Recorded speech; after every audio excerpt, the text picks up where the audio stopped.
got the diaspora tapping in, man. And this is the you know what I'm saying? I like the segment because we didn't call ourselves African American wealth. It's Black wealth. It's Black people all over the planet. We are the majority on the planet. So we're tapping in. I want to give it up for my two brothers, Harrison Poku and Dontavius Jerrells. Come on in. Yo, what's good? Yeah. What's good? Here, man. Hey, I got the keys though. I got the keys. I'm gonna bring back hype. Can't go nowhere without the keys. Right, facts. I felt offended because Drake said he don't drive nothing. He got to stick keys in. I'm like, let me upgrade. Let me upgrade a little bit. He said, let me upgrade. Appreciate you, DJ Busy. Thank you, sir. Yes, sir. All right, y'all. We get into it, man. I'm interested in this segment right here. We got the diaspora tapping in. We got the African Council tapping in. We got Black Excellence tapping in. So Dante, just start with you, man. Just tell the people who you are, a little bit about you, so they can get to know you. Well, first and foremost, thank you all to the Keys to Black Wealth for putting on this amazing summit. It really means a lot to bring all of these amazing entrepreneurs and business folks together to really talk about ways in which we can get involved to build wealth. You know, my name is Dontavius Jerrells. I'm the founder of the Columbus African Council. And this organization is really the biggest mission of all is to bring folks across various cultures together so that we can talk about issues that impact all of us. And so, you know, where we are in Columbus, you know, we have a beautiful Somali community. We have our African-American community. We got our Ethiopian and Ghanaian and so many beautiful cultures across the diaspora. And we don't always necessarily talk to one another. And so when we're talking about police brutality, when we're talking about wealth, when we're talking about mental health, when we're talking about education, we know that these issues impact all of us. And in some cases, impact more communities because there is a language component that is also added to the complexity of some of these issues. And so how do we begin to break down the silos, break down the walls, and really begin to speak with one voice on issues that impact all of us? And that's really what the impetus of the Columbus African Council was and is. And so we've been doing some radical conversations about ways in which we can work together and elevate and empower each other across the diaspora. Yeah, definitely, man. I know you've been a pillar and a leader in the community for years now. Even though you're young, you've still been doing this thing like for years. And, you know, you've been supportive of Keys of Black Wealth and us on your platform a couple times. And, you know, we're appreciative of all the work that you do. All right. Thank you. My man, my young brother right here, we went to college together, man. I'm just his growth has been amazing to see what he's doing now. Harrison, tell the people who you are, what you got going on, man. All right, man. First of all, I'm humbled. Thank you very much for giving me this platform to be able to talk about a little bit of some of the things that I do. I am the founder of Black Excellence and is an organization based in Columbus. And our main focus was to close the bridge and bring everybody together, like Dontavius said. We do live in a city that is very diverse. And with our diversity, we have to find ways to come together. So it was very simple. I grew up in a city where me being African and from Ghana, I have Black American friends like you, David. I went to school with you. We have fun together. So I wanted to come up with a platform where we could come together, eat each other's food, listen to the same music, and come together and be a family. So that's how Black Excellence started. And with that, I met a lot of different organizations like Dontavius's, The African, and it just shows me how beautiful and amazing Columbus is. So I'm definitely excited to be on this platform to share what we've been doing in our community.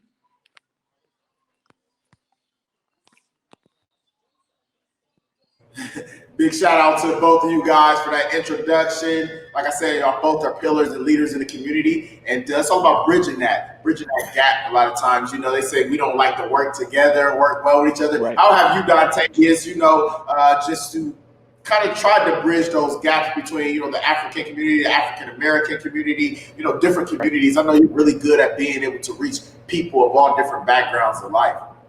Absolutely. Because look, here's the thing. You know, when we talk about, and I always use this example, when a police officer stops you, they're not asking if you're Ghanaian or Somali or Ethiopian or African American, right? They're going to treat you just because you're Black, because of the melanin that's in your skin. And so why aren't we having these conversations collectively about ways in which we can build Black wealth?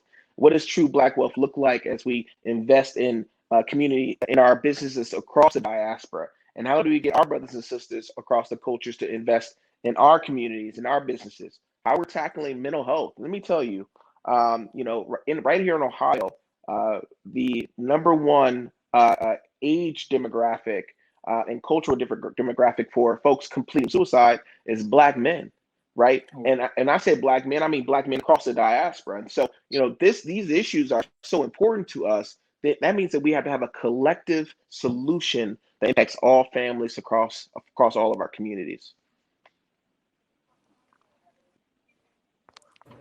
Definitely. And yes, there are issues. You see skin tone, you ain't asking ethnicity, background, who's your family member, your roots and all of that. It's a lot of times you just see color. And like I said, Black people are the majority if we all pull ourselves and our resources together. And Harrison, I remember you asking Romeo Miller a question on our platform back at Black History Month event about investing and pulling some money out into the African over in Africa. And I know people just call it Africa, even though there's like hundreds of countries. They just all put it together into one country. But just talk about potentially doing business internationally, getting some our money over there on the African continent. Oh yeah, for sure. And I'm very excited that this platform, Keys to Black Wealth, talk about investment and finding ways to grow your money. I tell people all the time, and I said this when I was in Africa on their television news, that it doesn't hurt to have 2 or 3 different bank accounts. You could be in America and you could still have a bank account in Africa, still investing, knowing that the money that you're going to put in and the return that you're going to get is going to be greater. Right now, Africa is like how New York and these big cities was in the 40s and 50s. It's developing very fast. You could be the first person to start something. A street could be named after you, depending on how hard you want to work and the people that you bring. If you bring capital to Africa, it's easier for it to flip and for you to make a bigger investment. So I definitely urge everybody. I believe that if you want to be a millionaire quicker, if you want to impact society and feel like we can rebuild the world, the Black Wall Street like we had in Tulsa, Oklahoma, I believe that it can only happen in Africa. And I think because they know that, they try to keep that away from us from uniting. But I think it's time that Black Americans here, business owners, people who are doing amazing things, start to go back home and invest in Africa. Because America could take it away from you, but if you make it in Africa, they can't take it away from you. I love that. Can y'all both talk on the piece of just how we can be more, I guess, proactive and you combining our resources, right? And what do you feel like is the barriers that prevent us from working together? Because I hang around a lot of my African brothers, and they do talk about stigmas with the African American community, right? And we used to make jokes about how Africans talk and all that, and it's like, why is all this division going on when we're should be coming together? So just talk on those pieces. One thing I'll say is the reality is we are all benefiting, and I say benefiting not in a positive sense, from the realities of slavery, and how we are categorized, how we see each other, how we view each other. Even I have friends who talked about when they were coming over from Africa here, and the immigration officers were telling them not to get involved with African Americans. Right, the perceptions, the stigma that exists, really have permeated into our communities, and it stops us from really having these real honest conversations about ways in which we can come together. I will say that the beautiful thing about what the work Harrison is doing, the work that African is doing, the work that we're doing, is we're breaking down those barriers, those walls, and creating space for us to have real conversations. Because if we're not having these authentic spaces to talk about what divides us and what brings us together, then we can't get to a point where we're investing in each other's business. We can't get to the point where if you see someone who's speaking a different dialect, you can, but they're having trouble, you may not engage them, even though we are the same color, we have the same melanin in our skin. And so having these important conversations really is the first piece. And I think you got to have I always talk about this, humility, cultural humility is so important, right? You don't know what other people have been through, what their story, you don't know what it took for them to come here. You don't even know what it took for folks to live here in, whatever part of you live in the United States. And so having the grace and the humility to ask questions, to be open to hearing people's stories is always the first step in building a collective community with all of us, because that way we're building empathy. And that's the powerful key, I believe, and really helping bridge the divide. Harrison?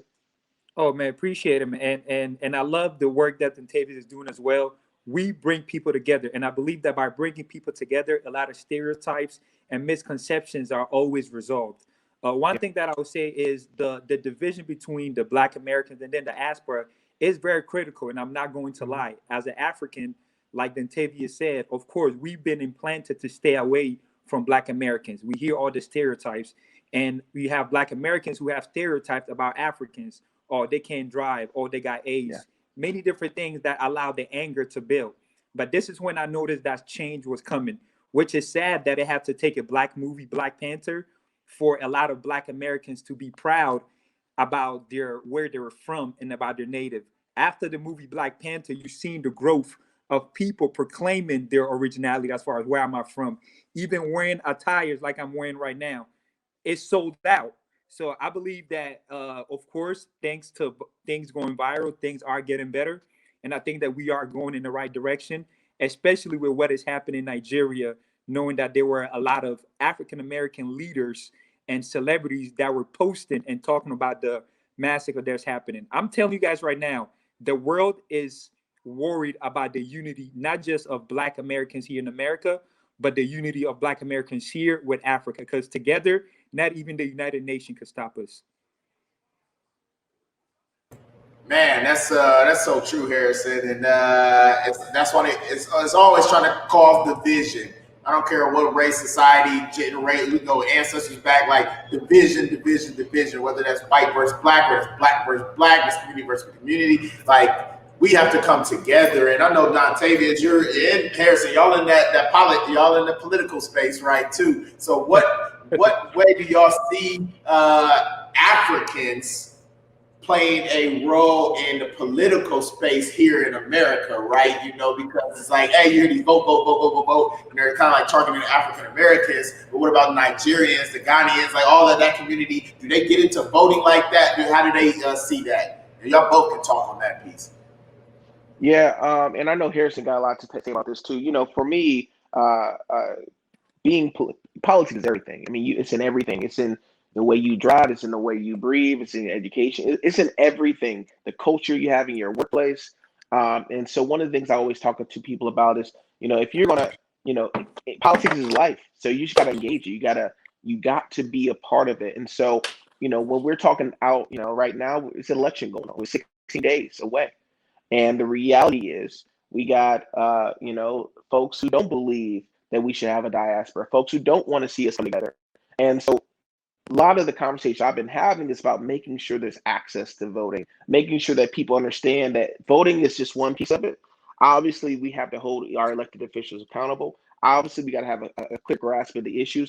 Obviously, we got to have people in place in power to set policy. But it really is getting all of our communities involved in this process to show that their power is real, can change their neighborhoods, and really could be a deciding factor between whether we get sidewalks in our communities or whether we're going to, or we're going to be in a situation where it's not going to have the things that we need for our neighborhoods to thrive. And so it is critical for all of us to get involved. I just want to make a quick plug. If you have not voted yet, there's 3 ways you can vote, at least in Ohio. You vote in person, early vote. You can vote absentee or vote by mail, or you can vote on election day, November 3rd. Make sure your voice is heard and make sure you use your power this election. Excellent. And I'll just touch a bit of what Dontavius said. I think it is very important right now that Africans, the immigrant community, really votes. Just as an example, Donald Trump won in Michigan by 12,000 votes.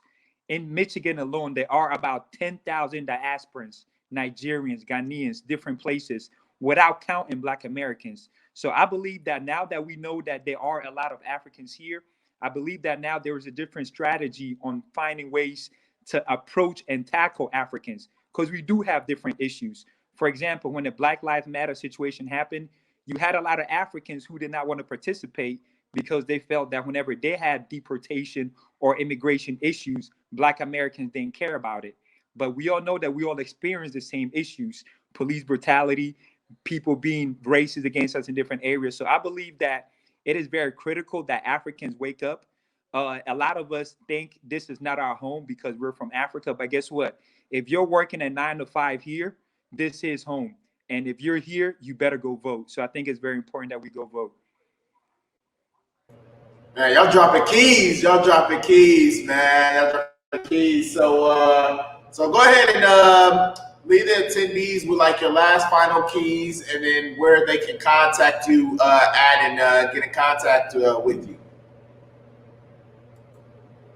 So I am, you feel free to reach out to me. You can visit the Columbus African Council on Facebook, Instagram, Twitter. Just type in Columbus African Council and you'll see us. The one thing I want to just say is that, we are all powerful. Every single one of us is powerful. No matter what zip code you live in, no matter what neighborhood you were born in, no matter what income level you're at, you are absolutely powerful. Use your power for good. Use your power for change, and let's get it, because a better United States, Ohio neighborhood starts with you. And make sure you just use your power. So thank you for having me.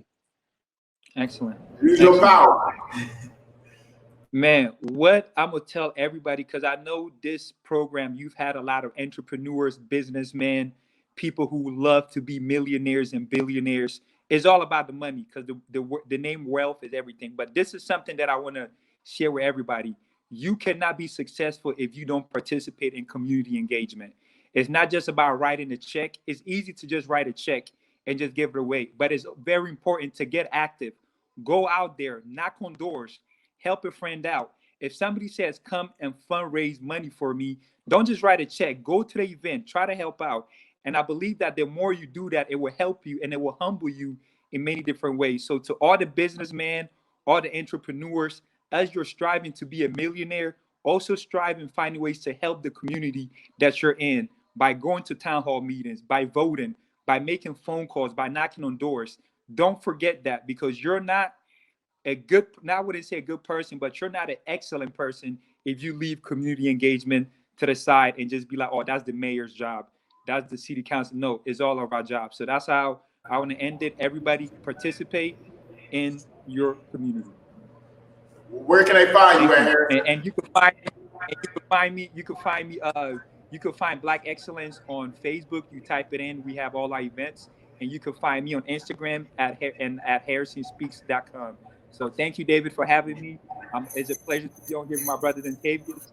That's how you know we're all in the same field and the same work, brother. At first, I thought you was gonna say you can find me in the y'all should have. Hey, next time we throw it a bit, we're gonna give you listen, free information. Hey, Dave, I hope y'all playing some Afrobeat music over there, man. You better play some DeVito over there, man. I got you, man. I got you. Afrobeats. Shout out to Afrobeats, the African community. We really mess with you guys, man. And I want to continue to build with you guys, because it's all about bridging that gap and making ourselves more powerful together. All right. So y'all take care. Tap into the Summit Network with some people, but I appreciate you guys dropping those keys. No problem, man.